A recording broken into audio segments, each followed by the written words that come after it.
Hi everybody, this is Oleg. Welcome to Oregon Preparedness. I'm on the East Coast in Pennsylvania, and it feels like I'm in Oregon. It's raining. It's been raining most of the day so far.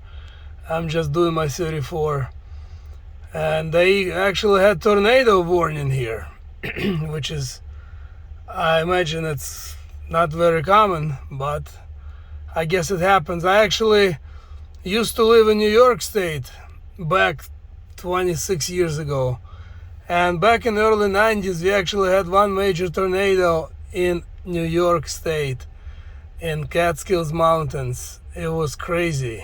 I've never seen such thing. There was so much destruction.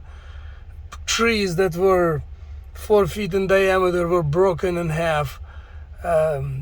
Houses blown away, mobile homes just blown off its foundations and onto the roads and stuff like that. Anyway, in this video I'd like to tell you some numbers of Ukrainian losses in this war that's been going on for almost 3 months now. Take these numbers with a grain of salt, because these are coming from Russian side, so they may be a little bit exaggerated. Nevertheless, the numbers are still staggering. In these 3 months, Ukraine has lost 172 airplanes, all kinds of airplanes, cargo planes, fighter jets, planes. They have lost 125 helicopters. They have lost 942 drones.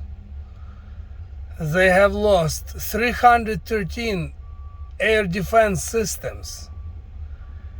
They have lost 3,158 tanks and other armored vehicles. 395 various missile launchers. They have lost, check this, 1,562 pieces of various artillery. And they also lost 3,026 of different military vehicles. I imagine it's probably trucks, fuel trucks, just whatever support vehicles that military has and needs. So as you can see, these numbers are really crazy. I mean, Ukraine is not a small country.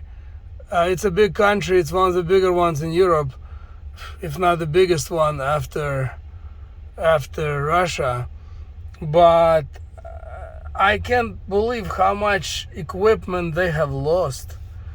And also their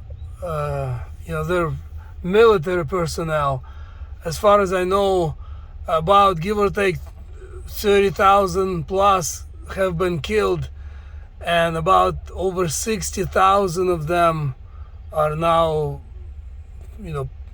prisoners of war. So, to be honest with you, I don't even know how Ukraine is still fighting. Russia has destroyed all their fuel refineries. They're having serious crisis with fuel. I a couple of days ago talked with my school friend.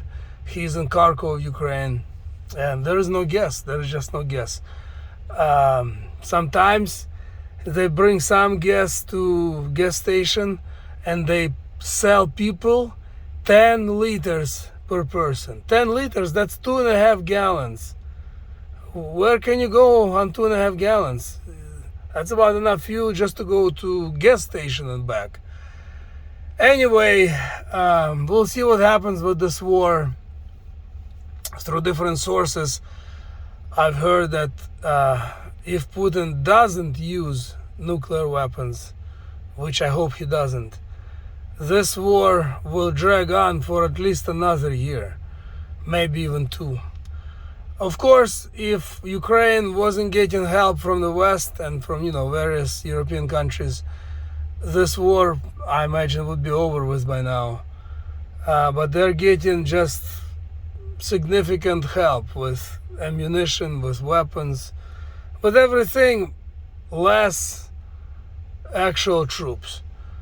So that's why they're still able to fight. They had initially, I think, 200,000 per army personnel. So if 30,000 are killed, 60 and they surrender, that's pretty much half of their army is gone. That's why they're thinking and talking about building an army of 1 million, which means everybody will be there from the age of 18 to the age 60. We'll see what happens. I hope this war comes to an end sooner than later. In 3 months, there's already enough damage and just destruction and people killed. When I gather some material about Russian losses, I will make sure I'll make that video. So again, these numbers, I would say they're probably 80% accurate. I would not believe that they're 100% accurate, because again, they're coming from Russian side. But still, even if they're only 80% accurate, still that's a lot of machinery being destroyed, that has been destroyed. Thanks for watching, everybody. Don't forget to subscribe and like this video. Share it if you find it interesting or useful. I'll talk to you in the next upload.